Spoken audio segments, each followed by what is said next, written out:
Paradoxe en France, le chômage métropolitain flirte encore avec 9%, et pourtant les entreprises peinent de plus en plus à recruter.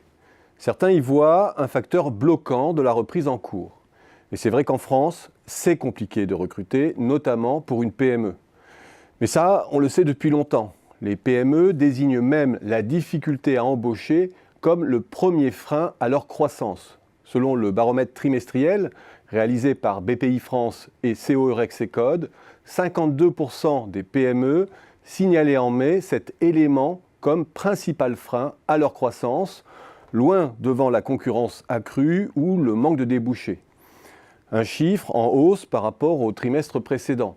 Et 46% des entreprises butant sur ce frein estimaient que cela impactait déjà leur niveau d'activité.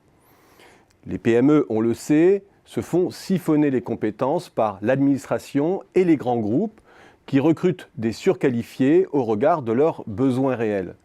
C'est l'avantage des perspectives de mobilité professionnelle, de sécurité et des avantages monétaires et non monétaires qu'offrent les grandes structures. Les PME, elles, ne disposent pas des mêmes moyens RH, des mêmes outils de formation en interne. Elles recherchent la perle rare, soit hyper spécialisée, soit polyvalente, et elles n'ont pas droit à l'erreur, car l'erreur leur coûte cher. Mais cela, c'est un problème structurel, latent, propre aux PME de France ou d'ailleurs. Et puis en France, en période de reprise, les indicateurs de difficulté de recrutement se tendent rapidement dès que l'emploi reprend et qu'un nombre croissant d'entreprises se met en quête d'une nouvelle embauche. D'une part, au premier souffle de reprise, les entreprises sont brutalement confrontées à un taux de départ volontaire accru de salariés qui cherchent mieux ailleurs. Et c'est un problème pour des employeurs sous-équipés en DRH. Ensuite, elles recherchent davantage de CDI ou de CDD plus longs. Et là, les exigences changent. Trouver le candidat remplissant les critères, c'est compliqué. Enfin, lorsqu'une crise dure, elle détruit des compétences hyper spécifiques dans certains domaines qui ont tourné durant 10 ans au ralenti.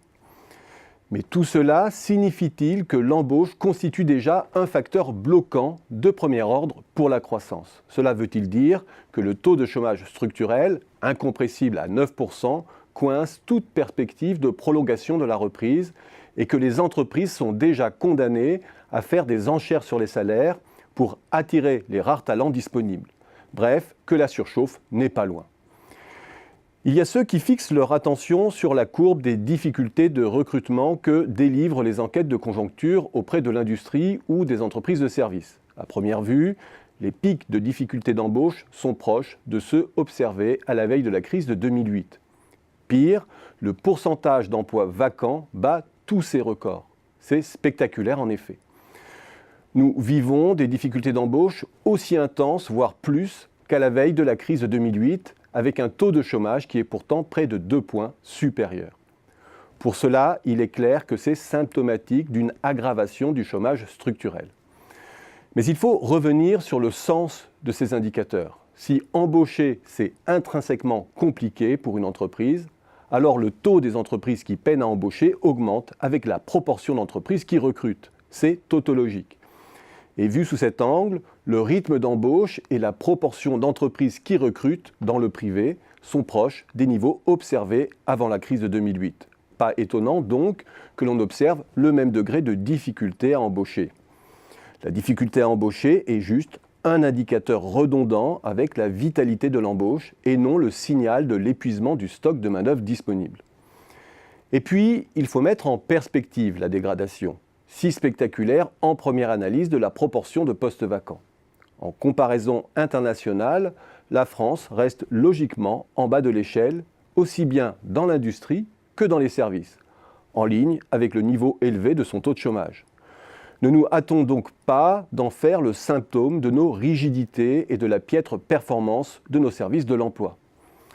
Bref, c'est vrai, l'accélération brutale des embauches s'accompagne tautologiquement de la proportion d'entreprises exprimant une difficulté à embaucher. Mais n'en tirons pas argument pour étayer l'idée qu'à 9%, la France est déjà au plein emploi et faire porter le chapeau du ralentissement de la reprise au dysfonctionnement de notre marché du travail.